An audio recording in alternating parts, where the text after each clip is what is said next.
ओम नमो भगवते वासुदेवाय। ओम नमो भगवते वासुदेवाय। ओम नमो भगवते वासुदेवाय। श्रील प्रभुपाद की जय। गुरु गौरांग की जय। आज हम श्रीमद् भागवतम के प्रथम स्कंद से 12वें अध्याय का श्रवण करेंगे। इस अध्याय का शीर्षक है सम्राट परीक्षित का जन्म। शौनक मुनि ने कहा, महाराज परीक्षित की माता उत्तरा का गर्भ अश्वत्थामा द्वारा छोड़े गए अत्यंत भयंकर तथा अजय ब्रह्मास्त्र द्वारा विनष्ट कर दिया गया, लेकिन परमेश्वर ने महाराज परीक्षित को बचा लिया। अत्यंत बुद्धिमान तथा महान भक्त महाराज परीक्षित उस गर्भ से कैसे उत्पन्न हुए, उनकी मृत्यु किस तरह हुई और मृत्यु के बाद उन्होंने कौन सी गति प्राप्त की, हम सभी अत्यंत आदरपूर्वक महाराज परीक्षित के विषय में सुनना चाहते हैं, जिन्हें सुखदेव गोस्वामी ने दिव्य ज्ञान प्रदान किया। कृपया हमें इस विषय में बताएं। श्री सूत गोस्वामी ने कहा, सम्राट युधिष्ठिर ने अपने राज्य काल में सबों के ऊपर उदारता पूर्वक शासन चलाया। वे उनके पिता तुल्य ही थे। उन्हें कोई व्यक्तिगत आकांक्षा न थी और भगवान श्री कृष्ण के चरण कमलों की निरंतर सेवा करते रहने के कारण वे सभी प्रकार की इंद्र तृप्ति से विरक्त थे। महाराज युधिष्ठिर की सांसारिक उपलब्धियों, सदगति प्राप्त करने के लिए किए जाने वाले यज्ञों, उनकी महारानी, उनके पराक्रमी भाइयों, उनके विस्तृत भूभाग, पृथ्वी ग्रह पर उनका सार्वभौम आधिपत्य तथा उनकी ख्याति आदि के समाचार स्वर्ग लोक तक पहुंच गए। हे ब्राह्मणों, राजा का ऐश्वर्य इतना मोहक था कि स्वर्ग के निवासी भी उसकी आकांक्षा करने लगे थे, लेकिन चूंकि वे भगवान की सेवा में तल्लीन रहते थे, अतएव उन्हें भगवान की सेवा के अतिरिक्त कुछ भी तुष्ट नहीं कर सकता था। हे भृगुपुत्र शौनक, जब महान योद्धा बालक परीक्षित अपनी माता उत्तरा के गर्भ में थे और अश्वत्थामा द्वारा छोड़े गए ब्रह्मास्त्र के ज्वलंत ताप से पीड़ित थे, तो उन्होंने परमेश्वर को अपनी ओर आते देखा। वे भगवान केवल अंगूठा भर ऊंचे थे, किंतु वे थे पूर्णतः दिव्य। उनका शरीर अत्यंत सुंदर श्याम वर्ण तथा अच्युत था और उनका वस्त्र बिजली के समान चमचमाता पीत वर्ण का था तथा उनका मुकुट देदीप्यमान सोने का था। बालक ने उन्हें इस रूप में देखा।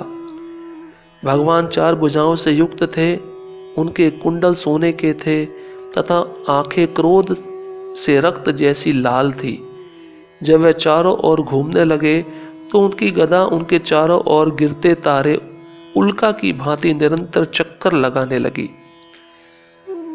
भगवान उस ब्रह्मास्त्र के तेज को विनष्ट करने में इस प्रकार संलग्न थे जिस तरह सूर्य ओस की बूंदों को उड़ा देता है। वे बालक को दिखाई पड़े तो वह सोचने लगा कि वे कौन थे। इस प्रकार बालक के देखते देखते प्रत्येक जीव के परमात्मा तथा धर्म के पालक पूर्ण पुरुषोत्तम भगवान श्री कृष्ण, जो सारी दिशाओं में व्याप्त हैं और काल तथा देश की सीमाओं से परे हैं, तुरंत अंतर्धान हो गए। तत्पश्चात जब क्रमशः सारी राशि तथा नक्षत्रों से शुभ लक्षण प्रकट हो आए, तब पांडु के उत्तराधिकारी ने जन्म लिया, जो पराक्रम में उन्हीं के समान होगा। महाराज परीक्षित के जन्म से अत्यंत संतुष्ट हुए राजा युधिष्ठिर ने जात संस्कार करवाया। धौम्य, कृप इत्यादि विद्वान ब्राह्मणों ने शुभ स्तोत्रों का पाठ किया। पुत्र के जन्म लेने पर राजा ने ब्राह्मणों को सोना, भूमि, ग्राम, हाथी, घोड़े तथा उत्तम अन्न दान में दिया, क्योंकि वे जानते थे कि कैसे, कहां और कब दान देना चाहिए। राजा के दान से अत्यधिक संतुष्ट विद्वान ब्राह्मणों ने राजा को पुरुओं के में प्रधान कहकर संबोधित किया और बताया कि उनका पुत्र निश्चय ही पुरुओं की परंपरा में है। ब्राह्मणों ने कहा, यह निष्कलंक पुत्र आप पर अनुग्रह करने के लिए सर्वशक्तिमान तथा सर्वव्यापी भगवान विष्णु द्वारा बचाया गया है। उसे तब बचाया गया जब वह दुर्निवार अतिदेवी अस्त्र द्वारा नष्ट होने ही वाला था। इस कारण यह बालक संसार में विष्णु रात भगवान द्वारा रक्षित नाम से विख्यात होगा। हे महाभाग्यशाली, इसमें कोई संदेह नहीं है कि यह बालक महाभागवत उत्तम कोटि का भक्त होगा और समस्त गुणों में से संपन्न होगा। उत्तम राजा युधिष्ठिर ने पूछा, हे महात्माओं, क्या यह बालक इस महान राजवंश में प्रकट हुए अन्य राजाओं की ही तरह राजऋषि पवित्र नाम वाला उतना ही विख्यात तथा अपनी उपलब्धियों से महिमा मंडित होगा? विद्वान ब्राह्मणों ने कहा, हे प्रतापुत्र, ये बालक मनुपुत्र राजा इक्ष्वाकु की ही तरह समस्त जीवों का पालन करने वाला होगा। और जहां तक ब्राह्मणीय सिद्धांतों के पालन की बात है, विशेष रूप से अपने वचन का पालन करने में यह महाराज दशरथ के पुत्र भगवान राम जैसा दृढ़ प्रतिज्ञ होगा। यह बालक सुप्रसिद्ध उशीनर नरेश शिबी की भांति उदार, दानवीर तथा शरणागतों का रक्षक होगा।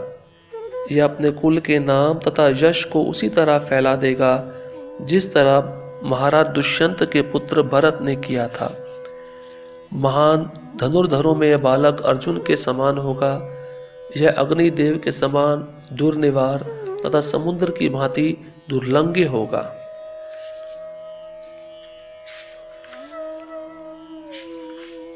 यह बालक सिंह के समान बलशाली तथा हिमालय की भांति आश्रय प्रदान करने वाला होगा। यह पृथ्वी के समान क्षमावान तथा अपने माता पिता के समान सहिष्णु होगा। यह बालक मन की समता में अपने पितामह युधिष्ठिर या फिर ब्रह्मा के समान होगा। दानशीलता में यह कैलाशपति शिव के समान होगा।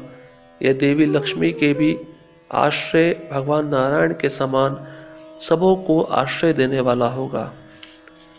यह बालक भगवान श्री कृष्ण के चरण चिन्हों का पालन करते हुए उन्हीं के समान होगा। उदारता में यह राजा रंतिदेव के समान तथा धर्म में यह महाराज ययाति के समान होगा। यह बालक धैर्य में बलि महाराज के समान होगा और प्रहलाद महाराज के समान कृष्ण का अनन्य भक्त। यह अनेक अश्वमेध यज्ञों को संपन्न करने वाला तथा वृद्ध एवं अनुभवी व्यक्तियों का अनुयायी होगा। यह बालक ऋषि तुल्य राजाओं का पिता होगा। विश्व शांति तथा धर्म के निमित्त यह मर्यादा तोड़ने वालों तथा उपद्रवकारियों को दंड देने वाला होगा। वह ब्राह्मण पुत्र के द्वारा भेजे गए तक्षक नाग के डसने से अपनी मृत्यु होने की बात सुनकर समस्त भौतिक आसक्ति से अपने आप को मुक्त करके भगवान को आत्मसमर्पण करके उन्हीं की शरण ग्रहण करेगा। व्यासदेव के महान दार्शनिक पुत्र से समुचित आत्मज्ञान के विषय में जिज्ञासा करने पर वह सारी भौतिक आसक्ति का परित्याग करेगा और निर्भय जीवन प्राप्त करेगा। इस प्रकार जो लोग ज्योतिष ज्ञान में तथा जन्मोत्सव संपन्न कराने में पटु थे, उन्होंने इस बालक के भविष्य के विषय में राजा युधिष्ठिर को उपदेश दिया। फिर प्रचुर दक्षिणा प्राप्त करके वे अपने घरों को लौट गए। इस तरह यह पुत्र संसार में परीक्षक नाम से विख्यात होगा, क्योंकि यह उन व्यक्तियों की खोज करने के लिए सारे मनुष्यों का परीक्षण करेगा जिन्हें इसने अपने जन्म के पूर्व देखा है। इस तरह यह निरंतर उनका चिंतन करता रहेगा। जिस तरह शुक्ल पक्ष में चंद्रमा दिन प्रतिदिन बढ़ता जाता है, उसी तरह यह राजकुमार परीक्षित शीघ्र ही अपने संरक्षक पितामहों की देख रेख तथा सुख सुविधाओं के बीच तेजी से विकास करने लगा। इसी समय राजा युधिष्ठिर स्वजनों से युद्ध करने के कारण किए गए पापों से मुक्ति पाने के लिए अश्वमेध यज्ञ करने पर विचार कर रहे थे, लेकिन उन्हें कुछ धन प्राप्त करने की चिंता सवार थी, क्योंकि लगान तथा जुर्माने से एकत्र कोष के अतिरिक्त और कोई धन संग्रह नहीं था। राजा की हार्दिक इच्छाओं को जानकर उनके भाइयों ने अच्युत भगवान श्री कृष्ण की प्रेरणा अनुसार उत्तर दिशा से राजा मरुत द्वारा छोड़ा गया प्रचुर धन एकत्र किया। उस धन से राजा 3 अश्वमेध यज्ञों के लिए सामग्री उपलब्ध कर सके। कुरुक्षेत्र के युद्ध के बाद अत्यंत भयभीत पुण्यात्मा राजा युधिष्ठिर ने इस प्रकार भगवान हरि को प्रसन्न किया। महाराज युधिष्ठिर द्वारा यज्ञ में आमंत्रित होकर भगवान श्री कृष्ण ने इस बात का ध्यान रखा कि ये सारे यज्ञ योग्य द्विज ब्राह्मणों द्वारा संपन्न कराए जाएं। तत्पश्चात संबंधियों की प्रसन्नता के लिए भगवान वहां कुछ एक मास रहते रहे। हे शौनक, तत्पश्चात भगवान ने राजा युधिष्ठिर, द्रौपदी तथा अन्य संबंधियों से विदा लेकर अर्जुन तथा यदुवंश के अन्य सदस्यों के साथ द्वारका नगरी के लिए प्रस्थान किया। इस प्रकार श्रीमद् भागवतम के प्रथम स्कंद के अंतर्गत 12वां अध्याय पूर्ण हुआ। श्रील प्रभुपाद की जय। गुरु गौरांग की जय।